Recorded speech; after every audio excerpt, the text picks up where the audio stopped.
உமக்கு மேல் ஒருவரும் இல்லையே, எல்லோருக்கும் மேலாக உயர்ந்தவர், உமக்கு மேல் ஒருவரும் இல்லையே. அல்லேலூயா அல்லேலூயா அல்லேலூயா ஆமென். அல்லேலூயா அல்லேலூயா அல்லேலூயா ஆமென். ஒருவரால் சிருஷ்டிக்கப்படாமலே தாமாக என்றென்றும் இருப்பவர், ஒருவரால் சிருஷ்டிக்கப்படாமலே தாமாக என்றென்றும் இருப்பவர். இப்பொழுதும் கூட இந்த உலகம் தேவனை அறியாத இந்த அண்ட சராசரங்களையும் படைத்த, மனிதனை படைத்த, பூமியையும் அதில் இருக்கக்கூடிய யாவற்றையும் படைத்த தேவனை அறியாமல், தேவன் ஒரு பக்கத்தில் இருந்தால் இவங்க எல்லாரும் வேற எங்கேயோ ஓடிக்கொண்டிருக்கிற ஒரு காரியத்தை நாம் புரிந்து கொள்ள வேண்டும். எவ்வளவோ எல்லா மனிதர்கள் தான், தேவனுடைய சாயல் ரூபத்தில் உண்டாக்கப்பட்டவர்கள் தான். ஆனால் தேவனை அறியாதவர்களாய், ஆனால் சாமி கும்பிடணுன்றாங்க. இன்றைக்கி உலகெங்கும் எடுத்து பார்த்துக்கிட்டிங்கன்னா ஒருவேளை 1% 2% தான் கடவுள் இல்லைன்னு சொல்கிறவங்களா இருக்கும். கடவுள் இல்லைன்னு சொல்கிற நாடுகள், இரும்பு திரை நாடுகள் கூட, ரஷ்யா சீனா போன்ற இரும்பு திரை நாடுகளில் கூட அவங்க எதையோ ஒன்று கும்பிடுவாங்க. இயேசுவை பிரசங்கிக்கக்கூடாதுன்னு சொல்லுவாங்க, ஆனாக்க எதையோ ஒன்று கும்பிடுவாங்க. அப்படி இருக்குது. ஆக 1% 2% தவிர கடவுள் இல்லைன்னு சொல்கிறவங்க இல்லை. எல்லாரும் ஏதோ ஒரு கடவுளை கும்பிடுகிறார்கள். ஆனால் நிஜமாக வானத்தையும் பூமியும் உண்டாக்கின, சகலத்தையும் தன்னுடைய கட்டுப்பாட்டுக்குள்ளே வைத்திருக்கிற அந்த தேவனை அறியாதிருக்கிறார்கள். அது மிகுந்த ஒரு விதத்திலே ஆச்சரியமாகத்தான் இருக்கிறது. தேவனை சாதாரணமாக ஏதோ ஒரு சிலையா, அல்லது பெரிய ஒரு மலையா, அல்லது ஒரு பெரிய நதியா, அல்லது ஒரு பெரிய சமுத்திரமா, அல்லது சூரியன் வெளிச்சம் கொடுக்குதுங்க அதனால் அது கடவுள், அல்லது நைட்டில் சந்திரன் வெளிச்சம் கொடுக்குது அதனால் அது கடவுள், அப்படியெல்லாம் அதுவைகள் கடவுளாக இருக்க முடியாது. மனிதன் மட்டும் தேவனுடைய சாயல்லே, தேவனுடைய ரூபத்திலே உண்டாக்கப்பட்டிருக்கிறான். அதாவது தேவன் ஆவியாக இருக்கிறார், மனிதனும் ஆவியாகத்தான் இருக்கிறான். ஆனால் என்ன ஒரு வித்தியாசம், ஒரு சரீரத்துக்குள்ளே மனிதன் குடியிருக்கிறான். இந்த சரீரத்தை விட்டு ஆவி போகும்போது செத்து போயிட்டான் அப்படி சொல்கிறாங்க. அப்போ இந்த மனிதனுடைய ஆவி தேவனுடைய சாயலில் இருக்கிறது. தேவனுடைய இவனுடைய சாயலில் இருக்கக்கூடிய கடவுளை இவனுக்கு தெரியலை. பைபிளில் ஒரு இடத்துல இடது கைக்கும் வலது கைக்கும் வித்தியாசம் தெரியாத இந்த ஜனங்கள்னு நினிவே பட்டணத்தார் பற்றி சொல்கிறாரு. 1,20,000 பேர் அந்த ஜனத்தொகை. 1,20,000 பேர் இருக்கிற ஜனத்தொகையில் இடது கைக்கும் வலது கைக்கும் வித்தியாசம் தெரியாத ஜனங்கள்னு கர்த்தர் அவங்கள பற்றி சொல்கிறாரு. நமக்கு இடது கை வலது கை தெரியாதான்னு நம்ம சொல்லுவோம். ஆனால் கடவுள் யாருன்னு தெரியலன்ற அளவுக்கு அவங்க வாழ்கிறாங்க. மனக்கண்கள் குருடாக இருக்கிறது. இயற்கையில் இருக்கக்கூடியது எல்லாவற்றையும் பார்க்கிறார்கள், ஆனால் ஆவி மண்டலத்தில் நடக்கக்கூடிய காரியங்களை அவர்கள் காணவில்லை. அவருடைய ஆவிக்குரிய கண்கள் மூடியிருக்கிறது. நீங்கள் பைபிளில் ஆதியாகமம் 3வது அதிகாரத்தை பார்த்தீங்கன்னா, அங்கே ஆதாம் ஏவாள் எப்படி பிசாசினால் வஞ்சிக்கப்பட்டு பாவம் செய்தார்கள் என்று எழுதியிருக்கிறது. அப்போ நடந்த ஒரு சம்பவத்தை நான் உங்களுக்கு இப்பொழுது சொல்ல விரும்புகிறேன். பாருங்கள், அந்த பழத்தை சாப்பிட்டா நீ சாகவே சாவாயின்னு கர்த்தர் சொன்னார். ஆனால் சர்ப்பம் சொன்னிச்சு அந்த பழத்தை சாப்பிட்டா நீ சாவதில்லைன்னு சொல்லிட்டு கண்கள் திறக்கப்படும்னு வேற சொல்லிடுச்சு. அப்போ ரொம்ப சந்தோஷமானதுன்னு நினச்சி ஏவாள் பறித்து சாப்பிட்டா, புருஷனுக்கும் கொடுத்தா, அவனும் தின்னான். ஆனால் என்ன நடந்துச்சு, அப்பொழுது அவர்களுடைய கண்கள் திறக்கப்பட்டது. அப்பொழுது அவர்கள் இருவருடைய கண்களும் திறக்கப்பட்டது. அவர்கள் தாங்கள் நிர்வாணிகள் என்று அறிந்து அத்தி இலைகளை தைத்து தங்களுக்கு அரைக்கச்சைகளை உண்டு பண்ணினார்கள். பகலில் குளிர்ச்சியான வேளையிலே தோட்டத்தில் உலாவுகிற தேவனாகிய கர்த்தருடைய சத்தத்தை அவர்கள் கேட்டார்கள். அப்பொழுது ஆதாமும் அவன் மனைவியும் தேவனாகிய கர்த்தருடைய சந்நிதிக்கு விலகி தோட்டத்தின் விருட்சங்களுக்குள்ளே ஒளிந்து கொண்டார்கள். இங்கே பாருங்கள், இதை கொஞ்சம் நல்லா கவனிக்கணும். அதாவது அந்த பழத்தை சாப்பிட்றதுக்கு முன்னாடி ஆதாமுக்கு கண்ணு தெரியலையா? தெரிஞ்சுது. தேவன் இருந்தார், பிசாசு இருந்தான், மற்ற பூமியில் இருந்த எல்லா காரியங்களையும் பார்க்க தான் செஞ்சான், எல்லாம் தெரிந்தது. ஆனால் அந்த சாப்பிடக்கூடாதென்று அவனுக்கு விளக்கப்பட்ட அந்த கனியை அவன் புசித்த போது அவர்கள் இருவருடைய கண்களும் திறந்ததுன்னு இருக்கு. அது என்ன கண்ணுங்க? அப்போ ஏற்கனவே ஒரு தெரிஞ்ச கண்ணு தெரிஞ்சிச்சு, ஆனால் அது என்னமோ அப்போ கண்ணு தெரியாத மாதிரியும் இப்போ இந்த பழத்தை தின்ன ஒரு பாடு தான் கண்ணு தெரிஞ்ச மாதிரியும் இங்கே எழுதியிருக்கு. ஆனால் உண்மையிலேயே என்ன நடந்துருச்சு? அந்த பழத்தை தின்னப்போ ஆவிக்குரிய கண்கள் மூடிக்கொண்டன. அவருடைய மாம்ச கண்கள், மாம்சம்னா சரீர கண்களை சொல்ல, சரீர கண் அப்படியே தான் இருக்குது. சரீர கண்ணில் மாற்றம் இல்லை. சரீர கண் முதல்லையும் பார்த்துச்சு, அந்த பழம் திங்கிறதுக்கு முன்னாடி பார்த்துச்சு, தின்றப்ப பார்த்துச்சு, தின்ன பிறகும் பார்த்துச்சு. ஆனால் ஆவிக்குரிய கண்கள்னு மாம்ச கண்கள், மாம்ச இச்சையான கண்கள்னு சொன்னால் ஒரு வேளை விளங்கிடும். ஆவிக்குரிய கண்கள்னால் தேவனை ஆவி மண்டலத்தில் இருக்கக்கூடிய எல்லாவற்றையும் பார்க்கக்கூடிய கண்கள். தேவன், அவருடைய தூதர்கள், அதில் பெரிய லெவலில் இருக்கக்கூடிய தூதர்கள் எல்லாரையும் பார்க்குறோம். அப்புறம் சாத்தான அவனுடைய வகையராக இருக்க தூதர்கள் எல்லோரும் பார்க்குறோம். இதெல்லாம் ஆவி மண்டலத்தில் இருக்கக்கூடிய பார்க்குறது. இயற்கை மண்டலத்தில் கர்த்தர் உண்டாக்கின சூரிய சந்திரன் நட்சத்திரங்கள், அந்த பூமி நிறைவும், ஏதேன் தோட்டம், அதில் இருக்க மரங்கள் எல்லாத்தையும் அவன் பார்த்துருந்துருப்பான். அப்போ எல்லாம் தெரிந்தது. அப்போ இயற்கையில் இருந்ததும் தெரிந்தது. ஆனால் இந்த பாவ கண்கள், பாவ இச்சையை பார்க்குற கண்கள் அப்போக்கு இல்லை. இந்த பழத்தை சாப்பிட்டவுடனே பாவ இச்சையும் பாவ உணர்வும் நாம் வெட்கப்படத்தக்கவர்களாக இருக்கிறோம், நிர்வாணமாக இருக்கிறதுனால வெட்கப்படத்தக்கவர்களாக இருக்கிறோம்னு அவங்க புரிகிறாங்க. அப்போ என்னமோ நடந்துருச்சே, இயற்கையில் இருந்தது எப்பவும் போல் தெரியுது, ஆனால் தேவன் இப்போ வந்து நின்னா அவனுக்கு தெரியலை. அப்படியே வர்றாருன்னு தெரிஞ்சு ஓடி ஒளிகிறான். இப்போ அதுக்கப்புறம் சில காலங்கள் கழித்து பார்த்தா தேவன் வந்தாலும் தெரியல, போனாலும் தெரியல, இயற்கையில் இருக்கிறது மட்டும்தான் தெரியுது. அப்போ ஆவிக்குரிய கண்கள் சுத்தமாக மூடிடுச்சு. இப்போ பாவ கண்கள் திறந்து விட்டன.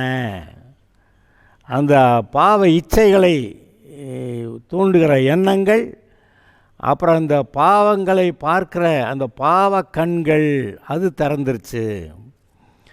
அப்போ இதை நீங்கள் பாருங்கள், இன்றைக்கு உலக மக்கள் எப்படி இருக்கிறாங்க? இந்த பாவ இச்சைகளை உடைய மனதையும் அந்த பாவமான காரியங்களை பார்க்க வேண்டுமென்ற ஆசையும் கூட உடையவர்களாக இருக்கிறார்கள். அதனால தான் கண்களின் இச்சை, மாம்சத்தின் இச்சை, ஜீவனத்தின் பெருமை யாவும் தேவனால் உண்டானவைகள் அல்ல, அது இந்த உலகத்தினால் உண்டானதுன்னு சொல்லிட்டு, இந்த உலகத்தினால் உண்டான இதில் மேலே நீங்கள் அன்பு கூறாதீங்க அப்படின்னு கர்த்தர் சொல்கிறாரு. அப்போ இந்த ஆவிக்குரிய கண்கள் அடைச்சி, அதாவது தேவன் ஆவி மண்டலத்தில் இருக்க எல்லாத்தையும் பார்க்கக்கூடிய அந்த கண்கள் அடைத்து இந்த பாவ கண்கள் திறந்ததுனால தான் பாருங்க, ஐயோ நம்ம நிர்வாணியாக இருக்கிறோம் அப்படின்னு சொல்கிறான். அதுக்கு முன்னாடியே நிர்வாணியாக தான் இருந்தேன். அது அவனுக்கு ஒரு பிரச்சனையாக இருக்கலை. இப்போ ஆடு மாடு எல்லாம் இருக்குது, எல்லாம் ட்ரெஸ்ஸு போட்டுக்கிட்டா இருக்குது, அது என்ன வெட்கப்பட்டுக்கிட்டா இருக்குது, அது இல்லை. ஆனால் அதுபோல் மனிதனும் வெட்கப்படாதவனாக தான் அவன் சிருஷ்டிக்கப்பட்டிருந்தான். ஆனால் இப்போ அந்த பழத்தை சாப்பிட்டவுடனே என்ன நடந்துச்சு, இப்போ என்ன பார்க்குறான், அவன் தான் வெட்கப்படத்தக்க ஆளாக நிர்வாணியாக பார்க்குறான். அதுக்கு முன்னாடி நிர்வாணியாக தானே இருந்தான், இப்போ நிர்வாணம் என்னமோ பிரச்சனை ஆயிடுச்சு. அப்போ போய் அத்தியலை எடுத்து தச்சு போட்டுக்கிறான். ஐயோ கர்த்தர் வர்றாரேன்னு சொல்லி பயந்து அவருடைய சந்நிதிக்கு விலகி, இவர்கிட்டெல்லாம் நம்மளால் இருக்க முடியாதுன்னு சொல்லி அவருடைய சந்நிதிக்கு விலகி அத்தி மரங்களுக்குள்ளே போய் ஒளிந்து கொண்டார்கள். அப்போ என்ன நடந்துருச்சு? அந்த ஆவிக்குரிய கண்கள் மூடிக்குச்சு, பாவ கண்கள் திறந்துக்குச்சு அப்படின்னு நாங்கள் வாசிக்கிறோம். இன்றைக்கு உலகத்தில் பாருங்கள், ஆவி மண்டலத்தில் இருக்கக்கூடிய தேவாதி தேவனை அறியாதவர்களாய், அவருடைய வேலையை செய்கிற எவ்வளவோ கணக்கான தூதர்களையும் அறியாதவர்களாய் இருக்கிறார்கள். அது மட்டும் இல்லை, பிசாசு இருக்கிறான், அவனுடைய கிரியைகள், ஒரு பொல்லாத கிரியைகள் இருக்கின்றன, அது தெரியுது. நம்ம எதிர்பாராத பொல்லாத கிரியைகள் நடக்குது, அதுக்கு பொல்லாத ஆவிகள் இருக்குது, அதெல்லாம் அவன் நினைக்கிறான். ஆனால் மந்திரவாதிகள்கிட்ட போய் இந்த பொல்லாத கிரியைகள் வந்துருச்சு, யாரை ஏவி விட்டாங்க, யாரை பில்லி சூன்யம் பண்ணிட்டாங்க, அதை எடுக்கணும், அவ்வளவு சொல்கிறதுக்கு அவனுக்கு அறிவு இருக்குது. ஆனால் இந்த பொல்லாத கிரியைகள் பின்னாடி என்ன ஆவி இருக்குது அது அவனுக்கு புரியலை. இப்போ மந்திரவாதி ஒரு ஆவியை தன்னுடைய கண்ட்ரோலில் வச்சுக்கிட்டு தான் இந்த சில்லற ஆவிகளெல்லாம் தள்ளிக்கப்போ அப்படி சொல்லிவிட்டு இவன் போய் கேட்குறப்ப அந்த தள்ளிக்கப்போன்னு சொல்லிடுறான், அது போகுது, அதுக்கான ஒரு காசு இவன் வாங்கிக்கிறான் மந்திரவாதி. இதெல்லாம் நடைமுறை தானே. இப்போ நீங்கள் கொஞ்சம் யோசித்து பாருங்கள். இயேசு சொல்லுகிறார், இருதயத்தில் சுத்தமுள்ளவர்கள் பாக்கியவான்கள், அவர்கள் தேவனை தரிசிப்பார்கள். அது என்னது? இருதயத்திலே சுத்தமுள்ளவர்கள் பாக்கியவான்கள், அவர்கள் தேவனை தரிசிப்பார்கள்னா, பாவம் செஞ்சபோது ஆவிக்குரிய கண்கள், அதாவது தேவனை பார்க்கிற, ஆவி மண்டலத்தில் இருக்க எல்லாவற்றையும் பார்க்கிற அந்த கண்கள் மூடிக்கொண்டது. அப்புறம் 2 கொரிந்தியர் 4:4 பார்த்தீங்கன்னாக்க, இந்த ஜீவாதிபதியாகிய இயேசு கிறிஸ்துவுடைய அந்த சுவிசேஷத்தின் ஒளியை இந்த உலகத்து மக்கள் பார்க்காதபடிக்கு இந்த உலகத்தின் அதிபதி அவருடைய மனதை குருடாக்கினான் அப்படி எழுதியிருக்கு. என்னது? இயேசு கிறிஸ்துவுடைய மகிமையான அந்த சுவிசேஷத்தின் ஒளி. சுவிசேஷம் நற்செய்தி, ரட்சிக்கப்படுகிறத பற்றி பேசுகிறது. இயேசு கிறிஸ்துவுடைய மகிமையான சுவிசேஷத்தின் ஒளி அவர்களுக்கு பிரகாசமாயிராதபடி அவர்களுடைய மனதை இந்த உலகத்தின் அதிபதி குருடாக்கினான் அப்படி எழுதியிருக்கு.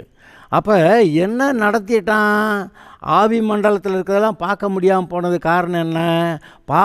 மனிதன் பாவம் செஞ்ச உடனே இவனுடைய மனதை குருடாக்கினான். மனக்கண்களை குருடாக்கின உடனே தேவனையும் பார்க்க முடியல, அங்கே தேவதூதர்களை பார்க்க முடியல, பிசாசை பார்க்க முடியல, அவனோட வகைரா தூதர்களை பார்க்க முடியல, இயற்கையில் இருக்கிறது மட்டும்தான் பார்க்குறான். ஆதாம் பாவம் செய்கிறதுக்கு முன்னாடியும் இயற்கையில் பார்த்தான், பின்னாடியும் பார்த்தான், பாவம் செய்யும் போதும் பார்த்துக்கிட்டு தான் இருந்தான். அப்போ இயற்கை கண்கள் பார்க்கறது அதில் குழப்பம் இல்லை. ஆனால் பாவம் செய்த ஒருபாடு ஆவிக்குரிய கண்கள் மூடிக்கொண்டன அப்படின்னு பைபிளில் எழுதலை. ஆனால் அது வேறு இடத்துல வருது. இந்த இப்போ வாசிக்கிறோம்ல, இது 2 கொரிந்தியர் 4:4 இயேசு கிறிஸ்துவுடைய மகிமையான சுவிசேஷத்தின் ஒளி அவர்களுக்கு பிரகாசமாகிறாதபடிக்கு இந்த பிரபஞ்சத்தின் தேவனானவன் இந்த உலகத்து மக்களை மனதை குருடாக்கினான் அப்படி சொல்லியிருக்கு. அப்போ ஆவிக்குரிய கண்களை கூடாக்கிட்டாங்க. ஏன்? அது அவ்வளோ திறமையாக வல்லமையுள்ளவனான்னா, அவன் அவ்வளோ திறமையாக வல்லமையுள்ளவன் அல்ல. ஆனால் இவங்க போய் பாவம் செஞ்சதுனால, அவன் பேச்சை கேட்டு பாவம் செஞ்சதுனால அவர்களுடைய மனதை மூடி போட, மனக்கண்களை மூடி போட அவனுக்கு ஒரு பலன் இருந்தது.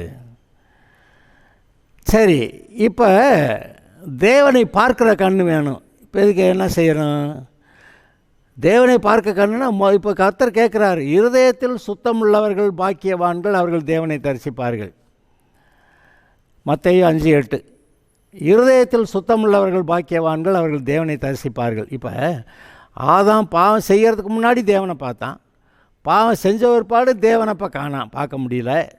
இப்போ நம்ம மறுபடியும் அந்த தேவனை பார்க்கணும்னா இயேசு போட்ட ஒரே கண்டிஷன், இருதயத்திலே சுத்தமுள்ளவர்கள், அவர்கள் தேவனை தரிசிப்பார்கள்னு சொல்கிறாரு. இப்போ இருதயத்தை சுத்தம் பண்ணாமையே பாவத்தையும் செஞ்சுக்கிட்டு பாவ ஆசையும் வச்சுக்கிட்டு கடவுளை தேடுறேன்றவங்க தேடுறாங்க. ஆனால் கடவுளை கண்டுபிடிக்க முடியலைங்க. வேறு என்னென்னத்தையோ கண்டுபிடிச்சி ஆராதித்து அதில் இன்பம் காண்றேங்கிறவங்க இருக்கிறாங்க. ஆனால் கடவுளை கண்டுபிடிச்சிட்டாங்களா? கடவுளை கண்டுபிடிக்கலையே. அப்போ இருதயத்தில் சுத்தம் இல்லாமல் பாவத்தை வச்சுக்கிட்டு பாவ இச்சைகளை வச்சுக்கிட்டு கடவுளை தேடுறேன்னா அது அவங்களால கண்டுபிடிக்க முடியலை. எதையாவது சொல்லிக்கிட்டு இருப்பாங்க, ஆனால் உண்மையிலே கடவுளை கண்டுபிடிச்சிட்டியா, திருப்தியாக உன் இருதயத்தில் திருப்தியாக இருக்குதான்னு கேட்டால் இல்லைம்பாங்க. அப்போ நிஜ கடவுளை கண்டுபிடிக்க வரைக்கும் எல்லா மனிதர்களோட இருக்கக்கூடிய ஒரு ஏக்கம், இந்த மனுஷனுடைய மனதில், அவனுடைய நெஞ்சில், அவனுடைய ஆவிக்குள்ளே ஒரு பெரிய ஏக்கம், நம்ம கடவுளை விட்டுட்டான், நம்ம மறுபடி கடவுளை கண்டுபிடிக்கணும் அப்படின்னு எல்லா மனிதர்களுக்குள்ள ஒரு ஏக்கமும் இருக்கிறது. அதனால தான் இன்றைக்கி நிறைய பேர் கடவுளை தேடுறாங்க, கடவுளை கும்பிடுறாங்க, அதுக்கு என்னமோ படைக்கிறாங்க, வேண்டிக்கிறாங்க, என்னெல்லாமோ செய்கிறாங்க. அது ஏன்? அவங்க எல்லாரோட இருதயத்தில் ஒரு ஏக்கம், கடவுள் முதல்ல நம்ம கூட இருந்தார், இப்போ இல்லையா, அது நம்ம இப்போ தனியாக நிற்கிறோம், கடவுள் இல்லைன்னா நம்மளால் சமாதானமாக சந்தோஷமாக வாழ முடியாது, அது நமக்கு ஆசீர்வாதம் இருக்காது, அதனால் கடவுளை தேடணும், அப்படி அந்த ஒரு ஏக்கம் உள்ளே இருக்குது. அந்த ஏக்கம் இருக்கிறதுனால இவன் கடவுளை தேடவே செய்கிறான். ஆனால் பாவத்தையும் வச்சுக்கிட்டு, பாவத்து மேலே ஒரு ஆசையும் வச்சுக்கிட்டு கடவுளை தேடுறப்ப கடவுள் தென்படவே இல்லை. இப்போவும் நான் உங்கள்கிட்ட சொல்கிறேன், இது நாள் வரைக்கும் நீங்கள் உண்மையான வானத்தையும் பூமியும் படைத்த அந்த தேவனை நீங்கள் அறியாது இருந்தீங்கன்னா, அவர் கேட்குற ஒரே கண்டிஷன், இருதயத்தில் சுத்தமுள்ளவர்கள், உள்ளதை உள்ளதென்றும் இல்லதை இல்லதென்றும் சொல்லுங்கள், இதற்கு மிஞ்சினது தீமையினால் உண்டாயிருக்கும் அப்படி சொல்கிறாரு. ஏன்னா தேவன் சத்தியபரர், அந்த சத்தியத்தில் ஒரு பொய்யும் இருக்க முடியாது. அப்போ சத்தியம்னா உண்மை உண்மை உண்மை. இப்போ அவங்க சத்தியத்தை, உலக மக்கள் சத்தியத்தில் இல்லைங்கிறத எப்படி நம்ம கண்டுபிடிக்கலாம்? என்ன சொல்லுவாங்க தெரியுமா? பொய் சொல்லக்கூடாதுன்னா, பொய் சொல்லாமல் பிழைக்க முடியுங்களா அப்படின்னு கேட்குறாங்க. பொய் சொல்லாமல் பிழைக்க முடியுமான்னு கேட்குறாங்க. அப்போ உலகத்தோடைய மனப்பான்மை எப்படி மாறிவிட்டது? பொய் சொல்லாமல் பிழைக்க முடியாது. அப்போ அவர்களுடைய இருதயத்தின் நிறைவு என்னவாக இருக்கிறது? பொய்கள். அந்த பொய்களை இருதயத்தில் வச்சுக்கிட்டு நான் கடவுளை பார்க்குறேன்னா, அது கடவுளை, சத்தியபரரை, உண்மையானவரை அப்படி சுத்த இருதயத்தோடு தான் தேடணும். இன்றைக்கும் ரட்சிக்கப்பட்ட எல்லாரும் உங்களுக்கு சொல்கிறேன், நீங்கள் சுத்த இருதயத்தோடு தேடுனதுனால நீங்கள் கர்த்தரை கண்டுபிடிச்சிங்க. சுத்த இருதயத்தோடு தேடாத எவ்வளவோ பேர் இருக்கிறார்கள் உலகெங்கும். இன்றைக்கு வரைக்கும் அவர்கள் தேவனை கண்டுபிடிக்கவில்லை. அப்போ இப்போ கர்த்தர் போடுற கண்டிஷனும் அது தானே. இருதயத்தில் சுத்தமுள்ளவர்கள் பாக்கியவான்கள், அவர்கள் தேவனை தரிசிப்பார்கள். ஆதாம் பாவம் செய்த போது அந்த மனக்கண் மூடிக்கிச்சே, அந்த மனக்கண் குருடாயிக்கிச்சே, அதை திறக்கலாங்கிறாரு. இருதயத்தில் சுத்தமாக என்கிட்டவா, நான் திறந்து விடுறேங்கிறாரு. அப்புறம் எபேசியர் 1 அதிகாரத்தில் 17வது வசனத்திலிருந்து பார்த்திங்கன்னா, ரட்சிக்கப்பட்டவர்கள் கூட தேவனை பார்க்க வேண்டிய விதத்தில் சரியாக பார்க்கல, இந்த உலகத்து மக்களை பார்க்கும்போதும் சரியாக பார்க்கல, பிசாசை பற்றி கூட அவங்க சரியாக அறிந்து கொள்ள வேண்டிய அளவுக்கு அறிந்து கொள்ளலை, ஏன் தன்னை பற்றியே கூட அறிந்து கொள்ள வேண்டிய அளவுக்கு அறிந்து கொள்ளலை.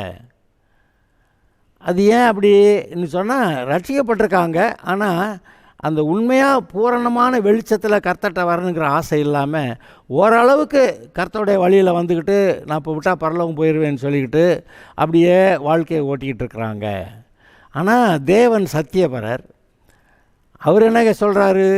உன்னை பாவத்தெல்லாம் மன்னித்து, உன்னை பரிசுத்தமாக்கி, உன்னை நீதிமானாக்கி, உன்னை மகிமையினால் மூட பண்ணி, நான் உன்னை கூப்பிட்டு கிறிஸ்துவுக்குள்ளே என்னுடைய வலது பார்சலில் பரலோகத்தில் உட்கார வச்சுக்கிறேன் அப்படிங்கிற அந்த அளவுக்கு அவர் பேசிக்கிட்டு இருக்கிறாரு.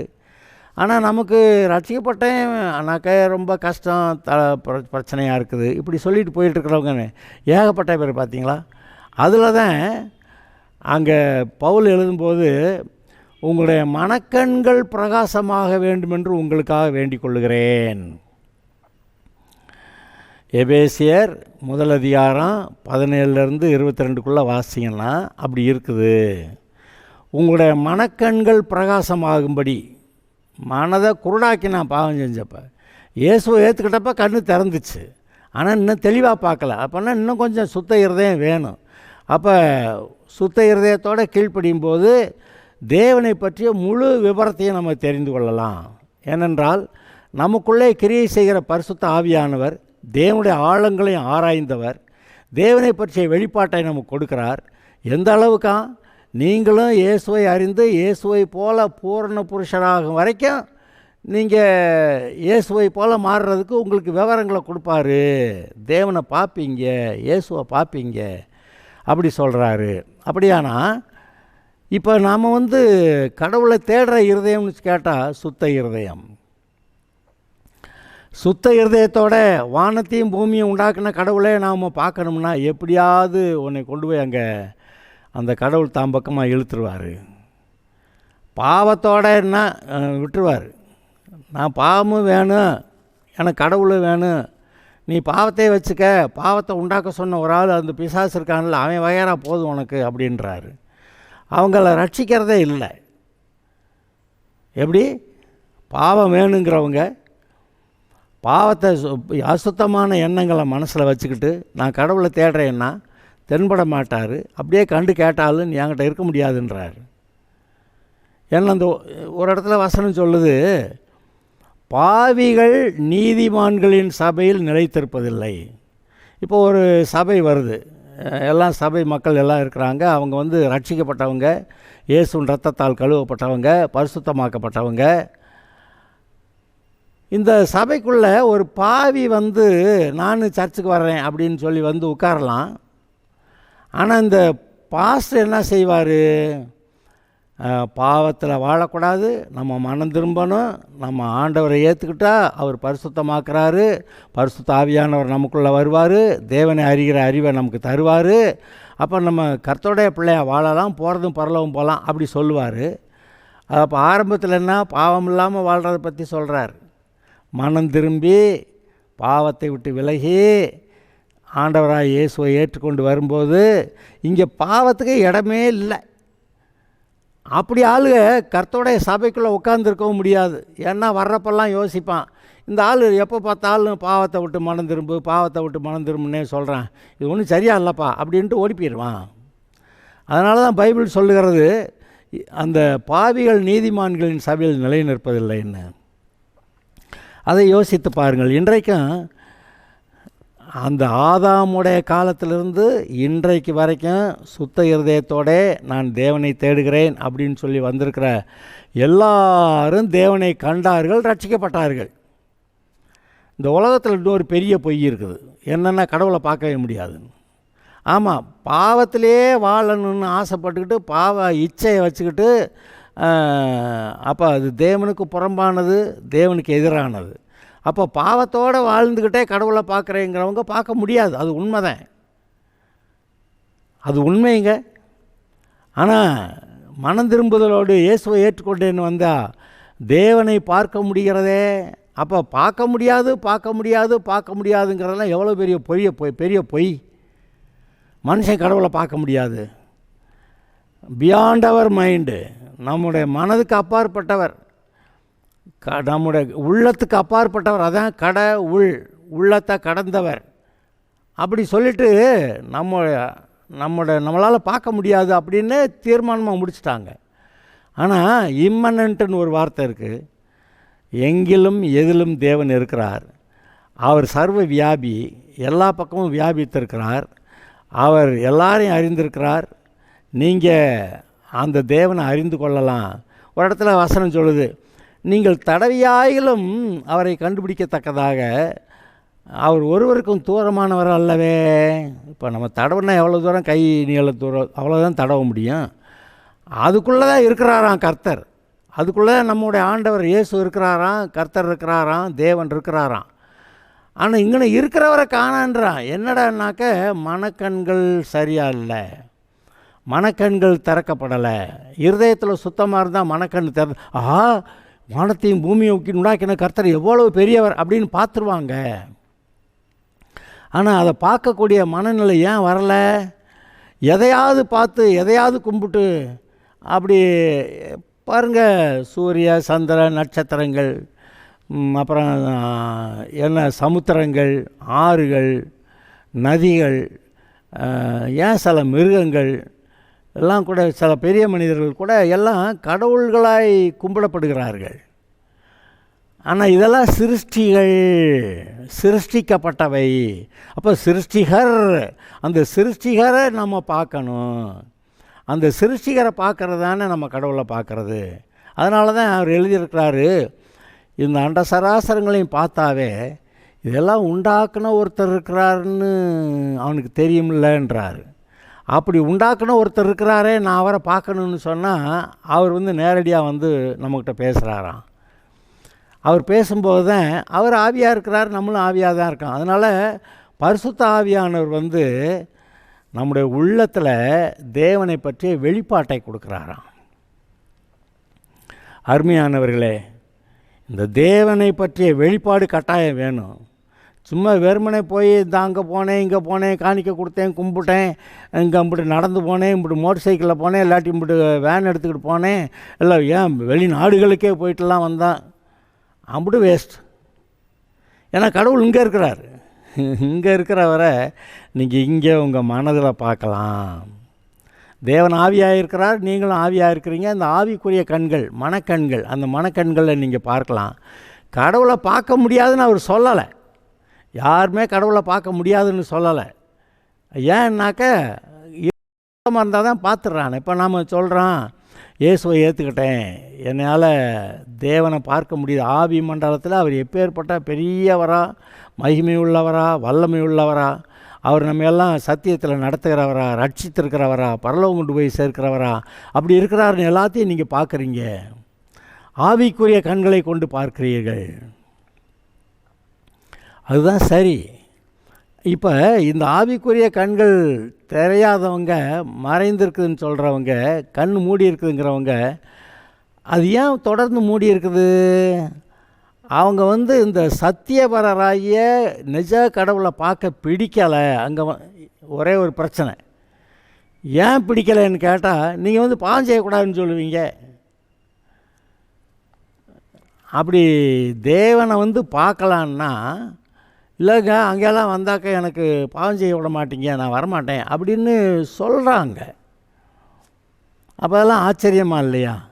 அப்போ தேவனை வேண்டாம் என்று விளக்குகிறார்கள். யோவான் 3:16 அது என்ன போட்டிருக்கு? தேவன் தம்முடைய சொந்த ஜீவனை தந்து இவ்வளவாய் உலகத்தில் அன்பு கூர்ந்தார் அப்படின்னு எழுதியிருக்கு. நான் அதை உங்களுக்கு வாசித்து காட்டுறேன். யோவான் 3வது அதிகாரத்தில், தன்னை விசுவாசிக்கிறவன் எவனோ அவன் கெட்டுப்போகாமல் நித்திய ஜீவனை அடையும்படிக்கு இயேசு உயர்த்தப்படணும்னா சிலுவையில் உயர்த்தப்படணும். தேவன் தம்முடைய ஒரே பேரான குமாரனை விசுவாசிக்கிறவன் எவனோ அவன் கெட்டுப்போகாமல் நித்திய ஜீவனை அடையும்படிக்கு அவரை தந்தருளி இவ்வளவாய் உலகத்தில் அன்பு கூர்ந்தார். அவரை தந்தருளி, யார்? இயேசுவை தந்தருளி தேவன் இவ்வளவாய் உலகத்தில் அன்பு கூர்ந்தார். சிலுவையை பார்த்தா இயேசு இவ்வளவாய் உன்னிடத்தில் அன்பு கூர்ந்திருக்கிறார் அப்படின்லாம் வருது. ஆகையால் அதை நினைத்து பார்ப்போமாக. இந்த ஏதோ மற்ற ஆட்கள் போகிற மாதிரி இயற்கையை மட்டும் பார்த்துட்டு போகக்கூடாது. அல்லது ஒரு கூட்டம் தீய ஆவிகள் அதை வச்சு ஏவி விட்டாங்க, பில்லிசனியம் பண்ணி விட்டாங்கன்னு சொல்லிட்டு அவங்க ஒரு மந்திரவாதிக்கிட்ட போய் அதை நீக்கிறதுக்கு போகிறாங்க. அப்படி அல்ல.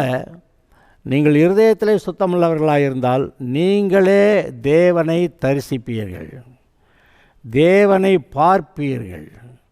தேவனை பார்க்க வரைக்கும் நம்ம மதம் ஏதோ மாதிரியான ஒரு வாழ்க்கையை வாழ்ந்துக்கிட்டு இருக்கலாம். ஆனால் தேவனை பார்த்துட்டா வாழ்க்கையே மாறும். இந்த சுத்த இருதயத்தோடு கூட நீங்கள் இயேசுவை ஏற்றுக்கொள்கிறவர்கள் இருப்பீர்களானால், ஏற்றுக்கொண்டவங்களுக்காக கர்த்தரை ஸ்தோத்தரிக்கிறேன்.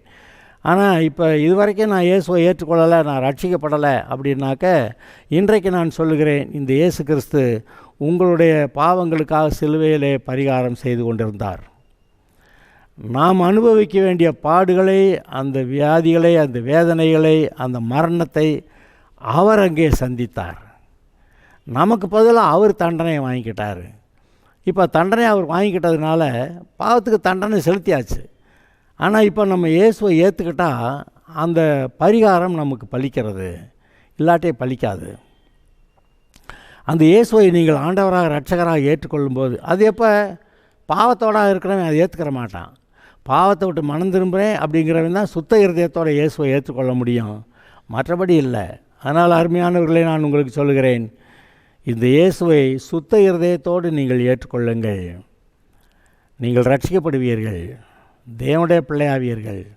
இந்த பூமியிலே நல்ல ஒரு ஆசீர்வாதம் உண்டு, போகையிலும் பரலோகம் உண்டு. அதனால் இயேசுவை ஏற்றுக்கொள்ளுங்கள். கர்த்தர் உங்களை ஆசீர்வதிப்பார். Okay, God bless you.